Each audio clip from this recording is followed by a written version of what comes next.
Hi, my name is Gary Stewart. I am the CEO and founder of Founder Tribes. And it's really exciting to be able to introduce you guys to Catherine Minshew, the CEO and co-founder of Muse, an amazing startup.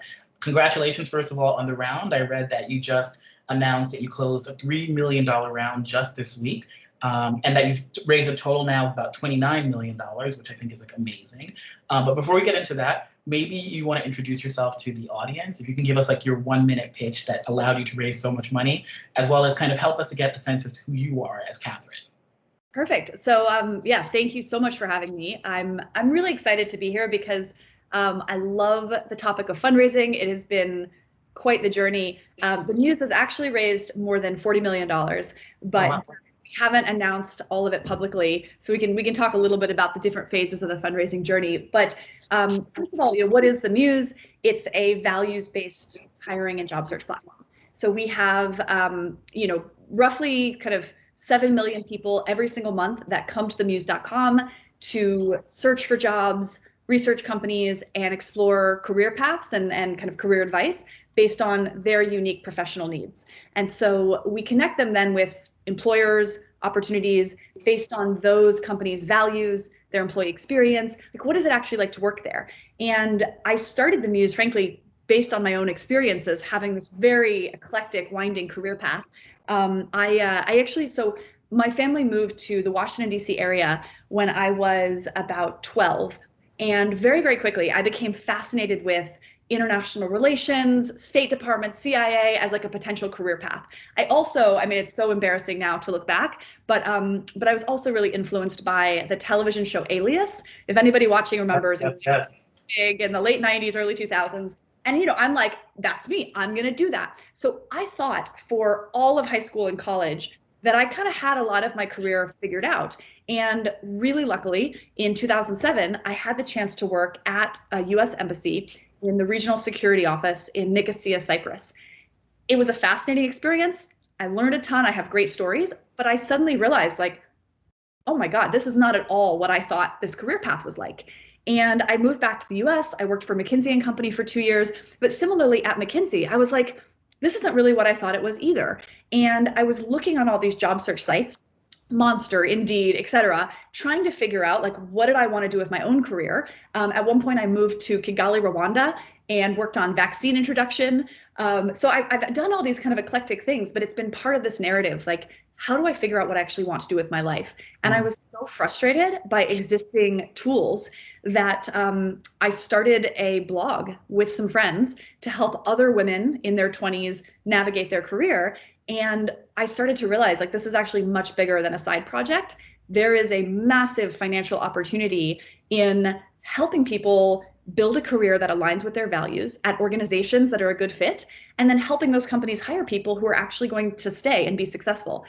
So the idea for the Muse was born in mid 2011. We launched the site September 6th, 2011, so just over 10 years ago, which is wild. I mean, I have been through so many startup ups and downs, raised a number of rounds, some really easily, some brutally hard, and really excited to talk to you and folks today and share more about that. Yeah, no, well, I guess you kind of answered my next question because I don't know if I mentioned, like, maybe I did, but like I'm teaching at the law school, Yale Law School, for the first time ever. And a lot of the students are really smart, really interesting, but like they're really afraid of doing anything like so risky as entrepreneurship. So how did you decide that you were going to like I mean, when you said that you wanted to do Alias, I'm like, okay, well, that makes sense. She's okay with risk. She wanted to be like a spy. But like, how did you overcome that risk of like, well, McKinsey's relatively secure. You went to the Clinton Health Initiative afterwards. You're traveling the world in Rwanda, Malawi. How do you then say, okay, well, actually, what I'm going to do is this really difficult thing, entrepreneurship, and I'm a woman, and I know that maybe women don't get that much funding. My co-founders are women, which makes it even less likely that we're going to get funding. I think the numbers basically say that all female teams or female-led teams received in last year, I think it was 2.4% of funding, which was actually down from 3.4% in 2019. So it's actually going backwards. Yeah, how did you decide to take all of these risks? And what was it like being a young woman taking all of these risks when you could have just stayed at McKinsey? Yeah. So I'll answer the first part of that first, which is there were a few phases in the decision to start a business and leave a very kind of comfortable work environment. The first was that I actually started working on the predecessor to the Muse as a side project. By the time I actually started the Muse, I was like all in full time, but it didn't start that way for me. I had left McKinsey and moved to Rwanda and then back with the Clinton Health Access Initiative, as you mentioned. And again, there was a lot of like I loved the mission of the work I was doing, but it didn't feel like the thing that I wanted to do for the next 5 or 10 years. And I had this idea and passion for helping other people navigate their careers. And so me and a woman named Alex Kavalakis, who ended up being my Muse co-founder, and then 2 other women from McKinsey, we sort of came together and said, well, let's start a side project. Let's start a online content community for other women in their 20s that are dealing with the same things we're dealing with. And so, I think in the end, we all put in a little bit of money. We did it nights and weekends. Like the risk was actually fairly low, but I have to tell you, like, I loved it so much. And actually, one part of my startup story I don't usually tell just because I omit it in the interest of time, but I actually think it might be helpful for your question. Alex and I actually started working on a travel related business even previous to PYP Media, which was the Muse's predecessor. And that was also nights and weekends, but we didn't feel that same grip and passion. Like it was a company that I wanted to exist. It helped people discover more unique travel experiences. But after maybe 2 months, we were kind of like, is this the thing that we could spend 5 years on? And the answer was no. And so we sort of put it to bed. There wasn't really anything to shut down because it was so early. But when I started working on PYP Media, which is sort of like my first real company, it just grabbed me. I was like, I couldn't stop thinking about this is a problem I want to solve. And we were getting early feedback from the market that other people wanted the solution too. Now, we had no business model. We had no idea what we were doing. We definitely didn't have funding. We were like miles away from all of those things. But I felt the problem acutely. I cared about solving the problem. And in the first few months of PYP, even though we were like, again, so broke and so amateur, we started to see, 3,000 people using it, and then 7,000, and then 10,000. And so in January of, I guess, 2011, I kind of faced this moment. I was like, I want to do this full time, but it was a risk. So I had been lucky in that I had saved up about $25,000 from my 2 years at McKinsey, like savings in general. I also just, I was that girl that like almost never went out to dinner, never got a second cocktail. Like I lived so frugally because I knew at that phase of my career, money is optionality. And I wanted to have some savings so I could start a business or move to Rwanda or do whatever. Anything is easier if you have a little bit of a safety net or a cushion. And that obviously is privilege. Like I was really, really lucky that I was even at a company where I could afford to save money. But I had this like little kind of safety net. And I thought to myself, okay, I am going to give this startup everything I've got for 6 months. And I'm not going to ask myself every day or every week, oh, am I doing the right thing? Because that can be paralyzing. I am going to run at this for 6 months. And in 6 months, I'm going to pick my head up and say, does this seem like a wise decision still? Do I love it still? And at that point, either I will double down and keep going, or I'll go back and get, a quote unquote real job. And so for me, framing it like that and knowing I had the funds to get me through that period and a little bit longer, it allowed me to take the risk in a way that I felt was guardrailed. And I also thought a lot like, what's the worst that happens? I lose all my savings. I totally humiliate myself. And then I go get another job. Like at the end of the day, I was willing to take that risk. So I did it. Turns out, by the way, 6 months later, that first company was an absolute trash fire. But I was like, you know what? I believe in this so much. I'm so convicted. That's when I started over. I started the Muse. It was another probably 6 months before we raised money, which was brutally hard. And we can talk about that. Like I almost gave myself stress ulcers from, not knowing how we were going to make it work. But I also just kept going back to the worst case scenario is manageable. I can handle being humiliated. I can handle having debts that I have to pay back as long as I don't cross the line into anything that would ruin the rest of my life. Like this is a risk that I'm willing to take. And it's not an easy decision, But I also think culturally, we are much more supportive of entrepreneurship. And so if you do start a business and it doesn't work out, a lot of people are actually really interested in those skills. So I think it's not as big of a risk as some people perceive, especially these days. 10 years ago, it was a little bit less common. And so to the other part of the question, well, now I have another question, which is like, how did you bootstrap it? So you had like the first 25,000. I'm assuming that you burned through that somewhat quickly. The second 6 months before you started fundraising, how did you bootstrap the company so that we can help people understand what does bootstrapping look like? Yeah. So first of all, I made that $25,000 last the whole year in Oh, New wow. York City. So I found the cheapest possible apartment that one could live in. That was sort, I actually went to, I went to tech networking events, like in-person tech events, probably 4 nights a week, and I would eat dinner there. There would be like a, past appetizer thing, Yeah. and I was like, cool. So my goal is to meet 3 investors and also eat my body weight in like. But part of it was like I was really broke, and if I didn't have to pay for dinner, that was a win. I walked or took the subway everywhere. Like I was just ruthless about spending, and frankly, on the business. Like the business was starving. We had a big expense for our URL. When we bought, actually, the first URL was thedailymuse.com, and then a year later we got the Muse, which is a whole separate fun story. But other than that, we did everything in a very organic way. It was myself and my co-founder Alex full-time.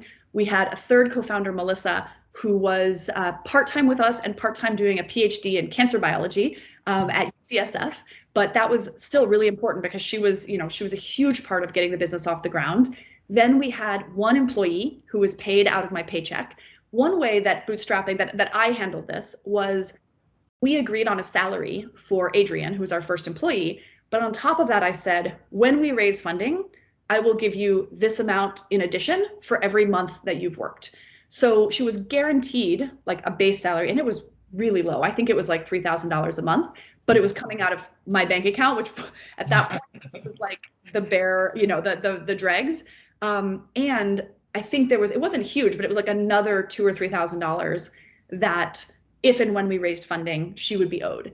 And so that kind of helped her manage a little bit of the risk and go lower. And it helped me push some of our obligations off until we did raise money or get revenue. We also were really creative about how to make money. So we actually ran a holiday shopping festival in December of 2011. So the Muse was originally focused on helping women navigate their careers. Now we serve men and women, but early days it was women.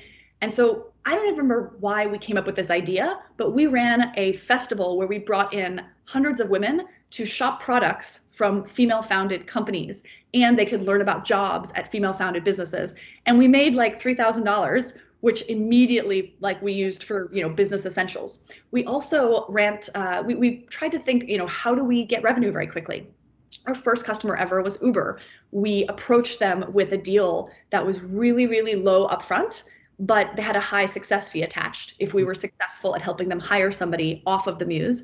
And so that was both useful because it came with actual dollars, but also it started to demonstrate to investors that we could make money. Even though the dollar amount was really small, the fact that we were actually getting companies to sign contracts to pay was really helpful. And by the way, Uber had 55 employees or something at that point. So it was, they were really betting on us. But it was just, I think that creativity around like every dollar has to stretch as far as possible. My co-founders and I also, I think the two of us that were full-time paid ourselves $40K a year, again, living in Manhattan. And that was actually, that was after we raised funding. So starting in January of 2012, $40K. Now that was not fun. And we also didn't have family obligations. It was just, we were just like trying to feed ourselves. And there was one point in the company's history where we almost cut my salary and I almost moved in on my co-founder's couch. Like bootstrapping can get pretty gnarly, but for us, it was worth it in order to put every dollar we could into demonstrating traction so that we could go out and raise those first early dollars from investors. And who were those first investors, and how did you approach them, and how did you know the right time to switch from bootstrapping to like, okay, now I can actually talk to investors? Yeah, so I was talking to at least some investors kind of all the way through this process. In retrospect, there were investors I actually spoke with too early. There were a couple of venture capitalists that write, $500,000 to $1 million checks that I took meetings with really early. For some people, this can work out because you build the relationship. For me, some of those meetings backfired because they were like, oh, you're so sweet. You know, I was 25 at the time. I was non-technical. I was just starting a business. And there were a few people who formed a first impression of me when I was months into, sometimes weeks into, you know, the early stage of the business, and then never took me seriously. I mean, now they do, but it took years, sometimes like 4 years to change their first impression.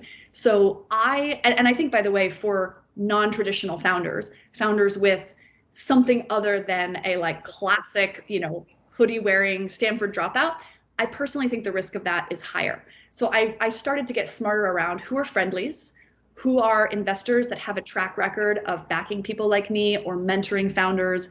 I actually got a lot of my best advice and intros from other founders, talking to them, because they were much more understanding of, like, of course, at the beginning, you're still learning. Whereas I think sometimes some investors wanted to be sold like a shiny bill of goods. They wanted to believe in the hype. And in the beginning, like, you're still figuring out the actual stuff. So in terms of my first investors, the very first person who ever invested in the Muse, I met at a pitch competition. And I think as a founder, you need to get crystal clear on what you are really good at and what you are not good at, where you show up as your best and where you just don't show up as your best. I started to realize that I showed up as my best in any sort of pitch competition. I could light up on stage and get people excited.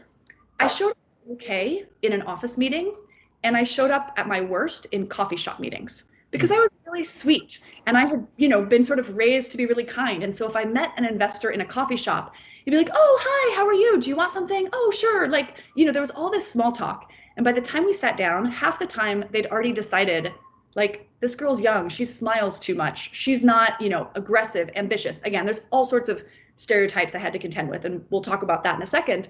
But once I clued into the fact that pitching on stage was my best way, I signed up for any pitch competition I could. And so the first investor we ever got, the first commitment we ever got, was some 30-person pitch competition. One of the judges came up afterwards and said, "I love this business. I think it makes sense. I want to put in $50,000, but you have to pull together a whole round." Mm-hmm. He asked what the valuation was. I had no idea. Like, $3 million, because I think someone else had said that, just picking a number out of the air. I then ended up I got 2 more commitments early on, but amid a sea of rejections. In fact, that first round, I was turned down 148 times. And I kept varying the pitch, trying to figure out what is it that is going to resonate. So we can talk more about that in a minute, but it was partially also just finding the people who believed, and also accepting that a lot of people in the early stages don't believe. And when you're also a unique or a non-traditional founder, there are a lot of people who don't believe because of you. And that is so painful. I don't know if I could have gotten through it if I hadn't had, 1, a support network of other founders, and 2, we were getting such positive feedback from people who were using the product. I'm so glad it was live, because the fact that I would get emails almost every day from someone saying, "I love the Muse, this is what I need," it allowed me to overcome a lot of the self-doubt that was generated by just rejection from investors. And depending on where you want to take this, like, I have a lot of thoughts on why that was too. But yeah, I'm happy to talk more about, being a female founder. Just tell me where you want to take the conversation. Well, actually, I was just going to go back to the earlier question, which is, why do you think it's so difficult for women to get funded? I mean, women are 51% of the population approximately, but only get like 3%, down to 2 and 4.4% of the funding.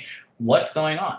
And I guess one of the things that you mentioned as well is that it's good to find people who can, I don't want to say look past, because that sounds weird, but who can kind of see you, right? Without kind of all of the stereotypes. I read that your first investor, or at least one of them, was a guy named Adam Quinton, who like specifically was looking to invest in female founders. So do you think that's one route for people who are non-traditional, to kind of try to find people who are specifically looking to invest in their demographic?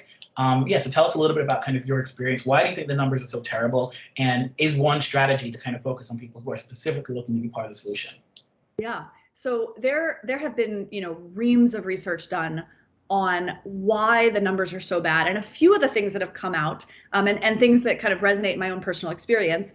One, people are more likely to bond, understand, want to support, mentor, and back people who look like them. And if you look at who's writing checks, the vast majority of them, something like I think 80% of investors, are white or Asian men. And again, very, very, very heavy majority white men. I think something like some huge percentage of them went to the same like 3 schools. There's a very, for better or for worse, a fairly homogenous set of people who are making these decisions, and they tend to, they just tend to more easily click with people that look like them. They also tend to more easily click with problems that they personally identify. So, I remember how hard it was. I'm pitching the Muse, which essentially is a product for your average everyday person wanting to find a career that aligns with their values. And back then, a lot of our pitches were around what women were looking for. And these guys, again, some of them terrible, some of them well-meaning, but a lot of them were like, does anybody get a job online anymore? I think everybody just gets poached. Everyone just gets a job through their network. And I'm like, okay, Mr. I've been for Wharton, and then my buddy tapped me for this PE or this VC gig. Like, sure, you get a job through your network. You probably haven't had to look for a job online. Welcome to the rest of America's experience. But they were so divorced from what it was like to not be this kind of on this particular path. People that go into investing are less likely to be people that sit around and ask themselves, am I living a career that aligns with my values? So the fact that we were building a site for people who asked that question, which is millions of people across the United States and the world, it didn't always resonate with them in the same way. And on top of that, there is a tremendous amount of bias against people from underrepresented groups, against people who are different genders, racial, ethnic backgrounds, sexual orientation, than whatever's kind of considered like the dominant, model of something. And I do think that a lot of investors, when they look for something, for example, like ambition or drive, like, yes, you need a founder to be persistent. You need them to have drive, to have ambition. But how that showed up in 25-year-old me was different than how it might show up in a 25-year-old guy, because we live in a culture that rewards different behaviors. And so when I would show up to a pitch and like smile a bit, they'd be like, oh, she seems too nice. Or if an investor would give me some feedback that he just like pulled out of thin air, well, have you considered this dumb idea for your business? If I, instead of being like, that's a dumb idea, if I was sort of kind or accommodating, oh, like, thank you, I'll think about that, because maybe it historically hasn't been socially acceptable for me to tell someone like that it's a, it's a terrible idea. I would literally have people to my face be like, you don't seem like, you don't seem like you have the conviction. And I wanted to be like, you don't know anything about me, but you were going to be Alias. Yeah. I think it, although I'm very happy that I didn't. different, particularly in gender, but I think this is true across a lot of different categories. The way that a trait like ambition or drive might show up and be expressed, it just doesn't look the same. And so when people are looking for the markers or the hallmarks that they look for, when they pattern match with a bunch of like, founders that are all the same gender, race, ethnicity, orientation, you miss things. And so I think there's that. There's also some really interesting research in the corporate world, very, very well documented research, that women tend to get promoted only based on performance. They have done X, therefore they get the promotion, whereas men tend to, or many men get promoted based on their potential. And what's really interesting, and one of the things I also believe goes on in early stage funding, is there is not a lot of performance. There just isn't. And so people are looking at you and betting on you based on your potential. And it is brutally hard for person after person after person to kind of come to the conclusion, like, I don't know if I bet on you. I found my journal from after Y Combinator demo day. We had more revenue and more users than most of the companies in our batch, and like almost nobody was interested initially. And I heaped all the blame on myself. I thought, I didn't do a good job presenting. Why am I not a better founder? Because I believed so deeply in the idea. Now, we did end up raising money, I think 4 or 5 months later, but it can be hard not to internalize, I'm not good enough, I'm the problem, if your fundraising is unsuccessful. And I think you just have to keep in mind, first of all, fundraising is hard for almost everyone. But if you are non-traditional or unique, or underrepresented in some day or some way, it is going to be harder for you. The data is really clear. And again, I think most people are not intending to be biased, but when you look at those patterns of behavior, it shows up over and over again, and it makes things doubly hard. Well, I mean, you just did the perfect pitch for my business, Founder Tribes. It's exactly the problem that we're trying to solve. So I'm hopefully going to call you up at some point and just get your feedback. But I guess part of what I was going to ask as well, though, is tell us a bit more about the YC experience. Because I guess a lot of people think going to YC, I think you went in 2012, means that like I'm on the golden path to a big check from Sequoia. And of course, you said that pitching is your thing. And then for the pitch not to kind of materialize in the result that you expected when you had more traction than other people. Tell us a little bit about that experience. Like, what's it like to kind of go into the belly of the Silicon Valley beast as a woman? And yeah, what'd you learn from that experience? Yeah. So overall, I had a really positive YC experience, and I would definitely do it again. I think the combination of the peer learning from other founders, being able to see other people make mistakes and be like, oh, okay, not going to do that. Having access to more experienced entrepreneurs, and I think one of the things that can be hard for an early stage founder is not only are you trying to bring an idea to life that has never existed before, but you also have to set up like payroll, legal, accounting. YC was amazing, and a lot of accelerators just help you set up a strong operational foundation. YC has great partners as well and a variety of different things. And then the brand did really help us fundraise. But that said, it was really hard at the same point. YC would bring in investors to meet with all the founders. And we were actually the first all-female team ever accepted into Y Combinator. I didn't know that at the time, although I knew that we were exceptionally rare. But I learned that a few years later when somebody went back and looked at the data. But in our batch, there were about 140 founders-ish, something like that. And I think it was 133 men and 7 women.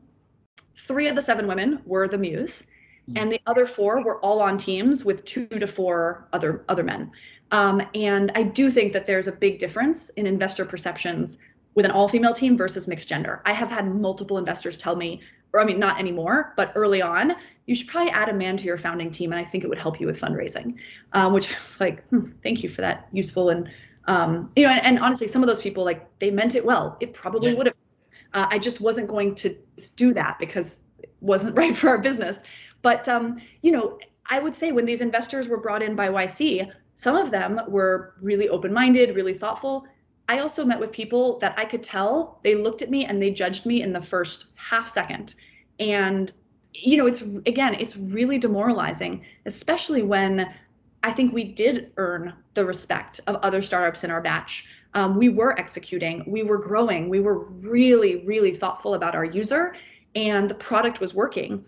And to be given consistently so much less respect by some of the folks in Silicon Valley. Again, these were outside YC, but some of the really big name investors. It's really interesting because there are big name investors that see me now and they're so kind to me now, and they probably don't even remember that they were just absolutely disrespectful, and sort of wrote me off when I was early stage. So I think, I moved back from Silicon Valley to New York for a reason. I felt like New York, among many things, was much more diverse and much more supportive of diverse founders. But I am glad for that Silicon Valley experience. And I think, I'm still close friends with a lot of the other founders from YC. Goes back to my point about like, the more you can get a founder network, the more valuable it is. But I think it's also helpful to have a founder network that, at least in part, is like you, because there were some times when I would come back from a pitch and I'd be like, hey guys, to, again, the mostly men that I was friends with in YC, I had this weird experience, and all of them would just blank face, like, that never happens to me. And in some of those cases, it's hard not to conclude that your gender or something else like that is playing a role in how people treat you. Yeah, and then it makes you crazy. Like, am I imagining things? Yeah, but I guess putting that aside for the moment, though, you still eventually got the money, and you got like $40 million, you said. So tell us a little bit about kind of like, what is the secret to pitching? Because you said that you're like the boss lady when it comes to pitching. So what are your secrets? Yeah. So first of all, different rounds need different strategies, right? The way that you raise like a 50K check or a 200K check when you're early on, it's very, very different from how we raise like our Series B or something like that. But early stage, one of the things I found was, and this was actually great advice I got from someone else, I don't remember who, but he or she said, there are 5 things that an investor might invest on. So it could be the market you're in, oh, I believe self-driving cars or whatever it is. The market you're in is really exciting. It could be the actual product, like you demo it or you look at it and it just blows people away. It could be the team. You are so impressive that someone's just like, these people are definitely going to succeed. I want to give them a check. It could be your revenue. You are actually bringing in money and it's growing at an impressive clip. Or it can be your usage or engagement. People are actually using, they're coming back, etc. And they were like, a mistake that early founders often make is they feel like that they work so hard at trying to be good enough at all of them. They'll be like 6 out of 10, 7 out of 10, 6 out of 10, 7 out of 10. But for many investors, what you really need is to be 10 out of 10 on one thing. And I looked at the Muse and I said, okay, employment, job search, it was deeply unsexy back when we were raising. Now, kind of HR, future of work tech, much better. But at the point in time, people were like, what's wrong with Monster? Nothing's going to beat LinkedIn. So I was never going to win on market. So we kind of de-emphasized that a little bit. The product itself, we didn't have a lot of money. So the product was pretty mediocre in the early days. It was good enough for people who were using it, who loved it, but it wasn't going to blow any investors' socks off. The team, like we were smart, capable-ish, but again, like nobody's going to write us a check just based on who we were. So that left revenue and users. And so we threw everything we had into succeeding on those areas, and then I would lead. So users was initially our biggest thing. And I found that if I mentioned our user growth in the first literally 30 seconds of a conversation, people leaned in, paid attention, and treated me with more respect than if I didn't. So almost no matter how the interaction started, I found ways to kind of mention, oh, we have 200,000 people a month using the site. We're growing 30% month over month, like whatever it was, I had to figure out the 1 or 2 things that made people go, oh, tell me more. And that, I couldn't leave that for 2 or 3 minutes because they had already written me off. And once they wrote me off, it was really hard to go back. The other big fundraising lesson, which I learned the hard way, is I have almost never been able to change an investor's mind about what the world looks like, unfortunately. I spent so long trying to convince investors who didn't believe in like values-based hiring, for example, that it mattered. Or very early on, I was like, we know women, and here's what millennial women across the United States, like what they want, and across the world, what data we have and what they're saying. If an investor didn't already buy into that, it was incredibly hard, if not impossible, to change their mind.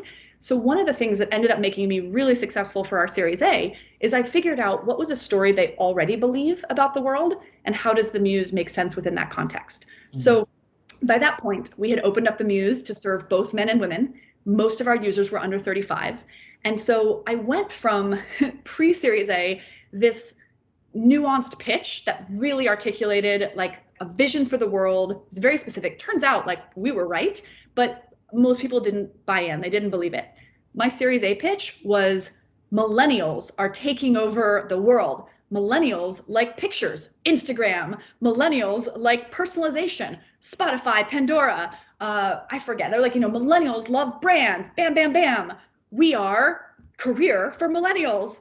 And part of me was like, this is ridiculous. It was just like, and yet people loved it. It made sense. People were like, you're right. LinkedIn is kind of stodgy. These millennials do need something different. I'm like, yes, absolutely. We're the answer.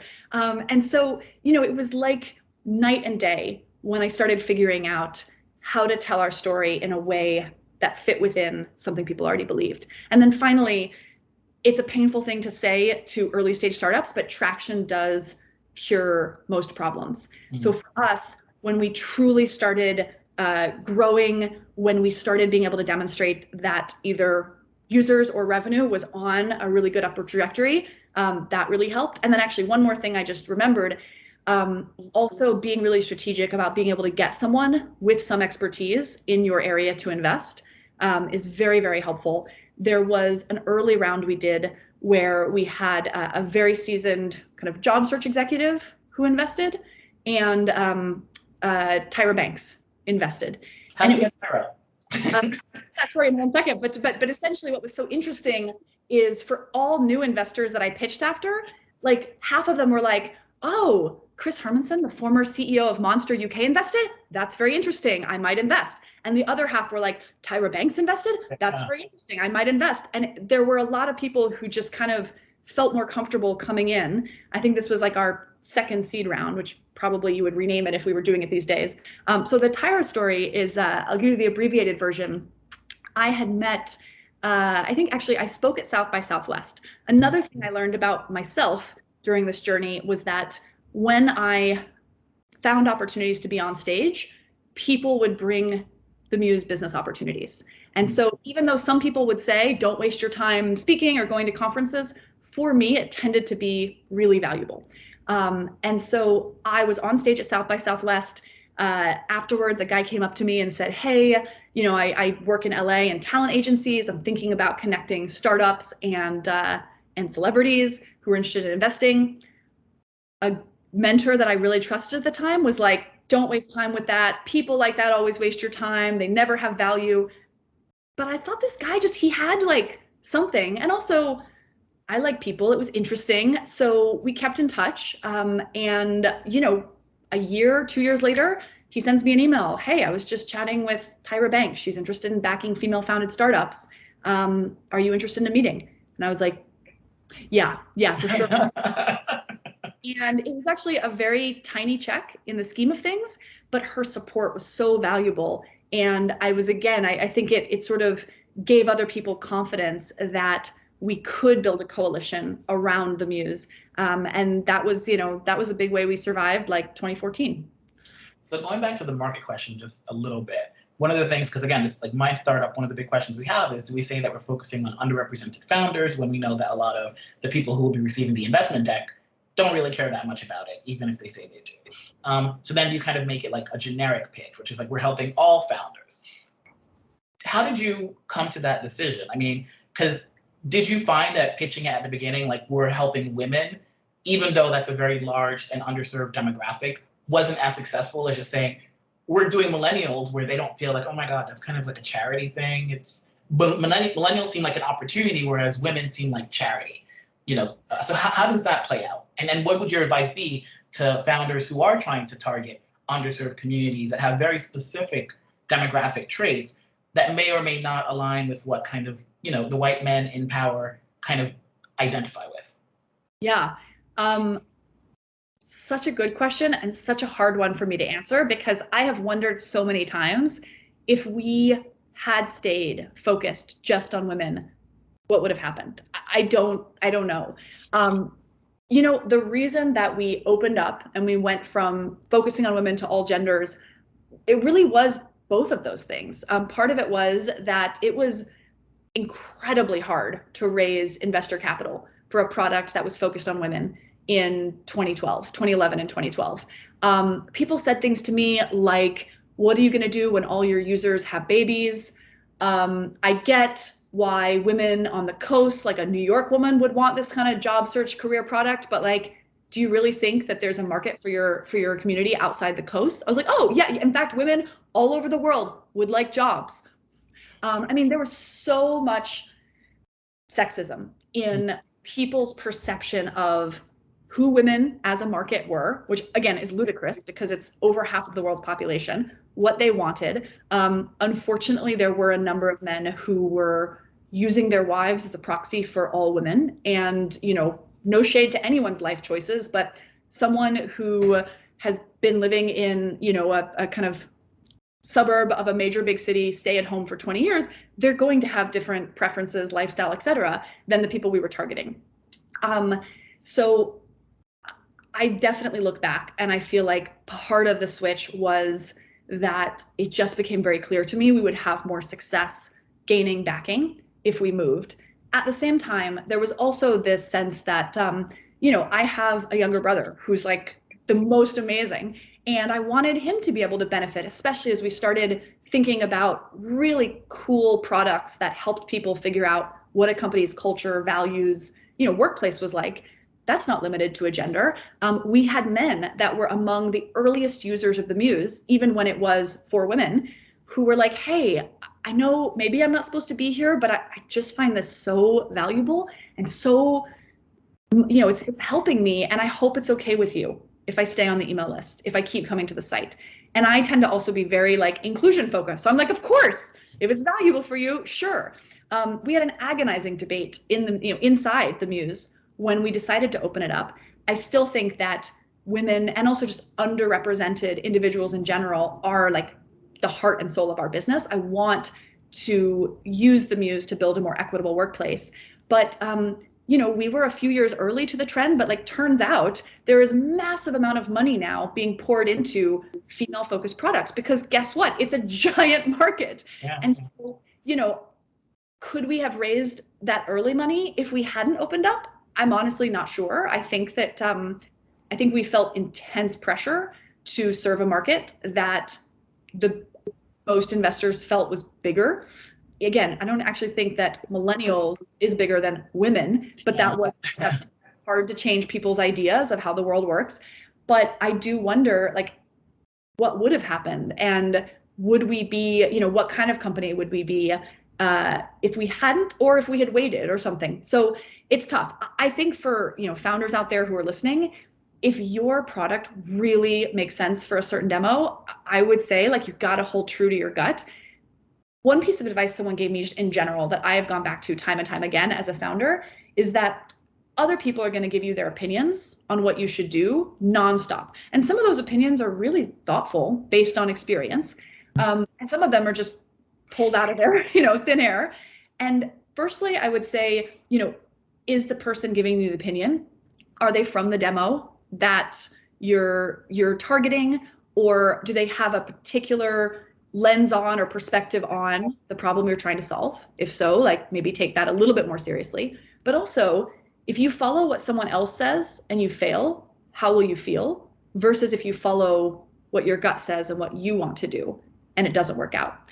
And I will say, like, the most painful mistakes that I have made in the 10 years running the Muse are mistakes where I knew in my gut we should be doing something differently, but I let myself get talked into a different plan. And when that doesn't work, it's like doubly painful because you knew better. I would always rather I'm very open to a lot of advice and feedback, but when push comes to shove, I would generally rather follow my own gut. And if it's the wrong call, like I'll take the consequences and I'll learn. Yeah, bet on yourself always. And I guess one of the other questions I had is like, I know at the beginning, from what I think there was a quote from Adam Quinton, I have it here. He says, she has very purposefully and intentionally gotten herself to be recognized as an expert, which is incredibly valuable for a little company that could otherwise easily be ignored. So how did you kind of punch above your weight at the beginning using kind of like branding and kind of, as you're saying, events to kind of really, I know you wrote a book as well, with your co-founder, to position yourself as an expert. I see that you have almost 300,000 followers on LinkedIn. I didn't know that was possible. So yeah, tell us a bit about kind of how you use these different platforms to propel the Muse. Yeah. So part of it goes back to, being really self-aware and honest. What am I good at? What am I not? What are my superpowers as a founder and with this company? And I realized very quickly, like, okay, so I'm not technical. So my time is not going to be used coding the product. I was pretty good at product vision with my co-founder, but that doesn't, that's like a discrete activity. And so my best contribution to the company was going to be somewhere in the marketing, sales, partnerships, investors, etc. We had to have capital, we had to articulate the vision. Job search and career at that point was a really like boring, staid space. There were not a lot of fresh voices or controversial challenger voices, yet everyone has a job. It's very much part of the fabric of most people's lives. And so I realized, and like I had no idea before I started the Muse, but very early on, I started to learn, oh, I'm pretty good at this and I actually like it. And also, I started to realize when I get a press hit, speak on stage, have some sort of exposure. We generate new investors, sales leads. Like, I used to do all of our sales, and people would be like, hey, I saw you on stage. I read about you, on Forbes. I saw your clip on Bloomberg or Fox Business. They would reach out about our product. We generated so much exposure with users and job seekers through this kind of sense. And also the early days of a startup, like, you're trying to convince people that you can be big, but you are very small. So press allowed me to talk about the world that we saw that was coming and get people on board with the vision and shine more light. I mean, I was on the Today Show when we had like 11 employees. I just kind of figured out how to do it, which we could spend a whole nother hour talking about. I was going to say, how did you do it? Because how did you do it? Like, what are the tips to getting on the Today Show and all this other stuff? So a couple different things. First of all, it starts with sort of pitching, but when you pitch, you have to have something to say, and everybody wants to see what else you've done. So it's hard to obviously to get that first thing. So I recommend to people, like, write that first thing. Take all your thoughts about where your industry is going, or it can be big, broad theme piece, or it can be really focused on a data point or an event, but write something that you are really proud of, that is distinct and unique, and kind of expresses some element of why you deserve to be listened to. And then use that in outreach. So sometimes I would cold email reporters or publications. More commonly, because I'm big into founder networking, I would see another founder had been published somewhere or had been on TV. And I'd be like, hey, I loved your segment. I'm trying to do more writing. I'm trying to do more speaking. Do you have a contact you'd be comfortable introducing me to? If you ask a stranger that, they're probably not going to give you that very valuable contact. But if you build relationships with people, sometimes they'll be like, yeah, talk to my booker at Fox, talk to so-and-so. Again, those people then are going to Google you to see, who is this person? So think about, when someone Googles you, do you look like a founder that has something to say? This is, again, why having a personal website, having an article you've written that's really distinctive. Also, if someone offered to make an intro, I would usually make it really easy by saying, I'll send you an email that you can forward. And then in that email, you can be really specific about, here's who I am, here's why I matter, here's this piece I wrote. For any speaking or TV, they want to see somewhere else you've spoken or some other TV. So I found a way to go on stage in a really tiny way, but get it recorded and put on YouTube. So then when the next thing, which was tiny, but a tiny bit bigger, then they're like, look, here's an example. I'm not an idiot on stage. People just need, because think about also, everybody is covering their ass. So everyone wants to know, if I give a platform on air, in a print or digital magazine, if I give a platform to this person, are they going to sound smart? And am I therefore going to look good by having them on? So the more that you can de-risk it by, again, just putting your ideas out there. Now, there is a risk. We hit a period of time in the Muse where the product and engineering cycle stumbled because we uncovered a massive amount of tech debt we had to fix. And all of a sudden, all these other startups were like, wow, those are some really interesting ideas and concepts of the future. And I had talked in a lot of detail about what we were building and why it mattered. And there are companies that copied that. And that is really painful. So I'm probably a little more careful than I used to be.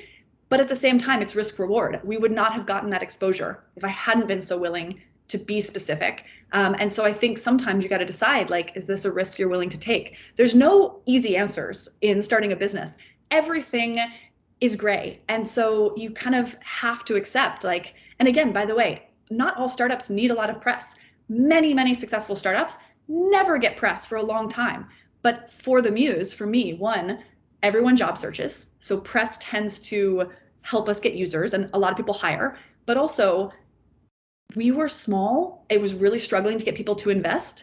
I don't think for us, if I hadn't been able to build such a brand and kind of conversation around what we were doing, I don't know if we would have been able to survive. For our business, it was critical.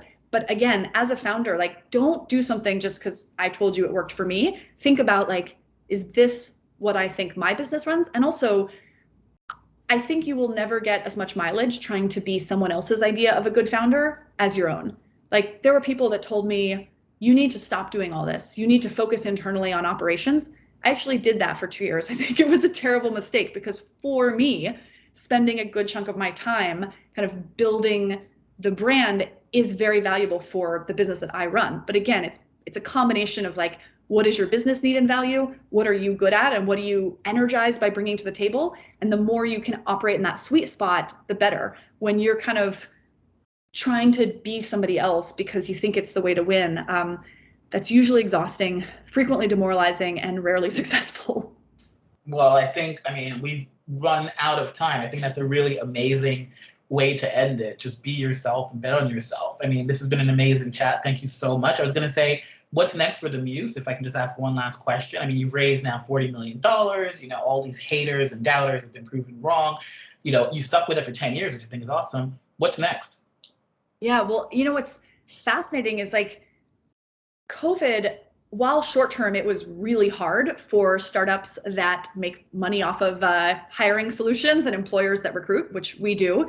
It, I think, has had this like massive shift change in like how people think about what matters to them, aka their values. And we are seeing more interest than ever before in people making a career that aligns with their values and companies thinking about that as a hiring lens. So we just rolled out the ability to search for jobs on the Muse by availability of certain benefits, maternity and paternity leave, commuter benefits, tuition reimbursement, et cetera. We are rolling out very, very soon the ability to search for jobs at by leadership attributes. So I want to look for a job at a female-founded company. I want to see engineering jobs or sales jobs at a veteran-led company or an LGBTQ plus founded and led company, et cetera, et cetera. That's something I think I'm really interested in. And then, you know, looking kind of further, there's so much more that we want to uncover and illuminate about, like, is a company going to be a good place to work for you? Not some best places to work list.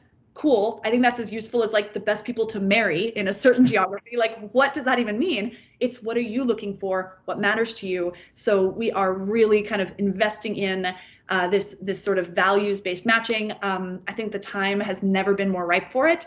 And I mean, I could talk about this for an hour, but I'm really, really excited as we look ahead by just the kind of alignment between where I think the world is going and the flag we've been waving for a really long time.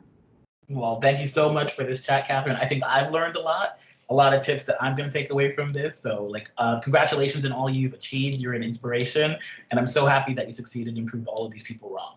Well, thank you so much. And I was going to say thank you to everyone listening. And Gary, you were amazing. It was awesome to spend this time with you. And I'm so excited to plot further because I think there's so much alignment between our missions. Don't worry, I'll be in touch. Perfect.